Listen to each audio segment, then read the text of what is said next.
Prasad sir, sir earth అంతా ఒకటే single పీస్‌లా ఉంటుందా? లేదా లోపల ఏమైనా లేయర్స్ ఉంటాయా? మీరు అనుకుంది కరెక్టే సార్. ఎర్త్ అంతా ఒక సింగిల్ పీస్‌గా లేకుండా ఎర్త్ లోపల లేయర్స్ ఉన్నాయి సార్. అయితే ఆ లేయర్స్ ఒక క్లాసిఫికేషన్ కాకుండా 3 క్లాసిఫికేషన్స్‌గా మనం చెప్పొచ్చు సార్. ఒకటో క్లాసిఫికేషన్ ఎర్త్ సర్ఫేస్ నుంచి ఎర్త్ లోపలికి వెళ్ళే కొద్దీ కెమికల్ కంపోజిషన్ మారుతుంది సార్. ఎర్త్ యొక్క టాప్ మోస్ట్ లేయర్‌లో అల్యూమినియం, సిలికా ఎక్కువగా ఉండడం వల్ల దీన్ని సిఆర్ అని పిలుస్తారు. అండ్ సెకండ్ లేయర్‌లో కొంచెం లోతులోకి వెళ్ళేటప్పటికి సిలికాన్, మెగ్నీషియం ఎక్కువగా ఉండడం వల్ల దాన్ని సిమా అని పిలుస్తారు. అండ్ ఎర్త్ యొక్క సెంటర్‌లోకి వెళ్ళేటప్పటికి నికెల్ అండ్ ఐరన్ ఎక్కువగా ఉండడం వల్ల దాన్ని నిఫే అని పిలుస్తారు సార్. ఇది ఒకటో క్లాసిఫికేషన్.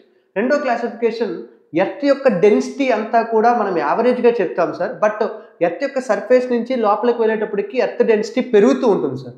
ఎర్త్ యొక్క అప్పర్ లేయర్ ఏదైతే ఉందో తక్కువ డెన్సిటీతో ఉంటుంది. దాన్ని క్రస్ట్ అంటాం. అండ్ రెండో లేయర్ కొంచెం ఇంటర్మీడియట్ డెన్సిటీతో, మీడియం డెన్సిటీతో ఉంటుంది. దాన్ని మ్యాంటిల్ అంటాం. అండ్ ఎర్త్‌లో అన్నింటికంటే డెన్సెస్ట్ పార్ట్ ఎర్త్ యొక్క సెంటర్‌లో ఉంటుంది సార్. దాన్ని కోర్ అని పిలుస్తాం సార్. అండ్ మూడో క్లాసిఫికేషన్ ఇది ఇంపార్టెంట్. ఎందుకంటే ఎర్త్ యొక్క మొత్తం సర్ఫేస్ మనం ఎర్త్ అంతా కూడా సాలిడ్ స్టేట్‌లో ఉంది అనుకుంటాం సార్. బట్ లోపలికి వెళ్ళేటప్పటికి మనకు మెటీరియల్ అంతా కూడా కంప్లీట్ సాలిడ్ స్టేట్‌లో లేదు సార్.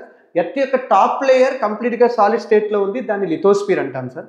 దాని కిందున్న లేయర్ సెమీ మోల్టెన్ స్టేట్‌లో ఉంటుంది సార్. మనం మాగ్మా అని పిలుస్తాం కదా సార్. అది సెమీ మోల్టెన్ స్టేట్‌లో ఉంటుంది. దాన్ని ఆస్ట్రోస్ఫియర్ అని చెప్పి పిలుస్తాం సార్.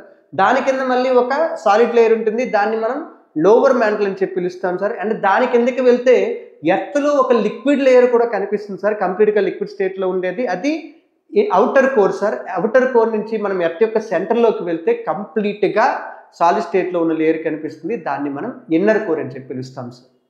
Thank you.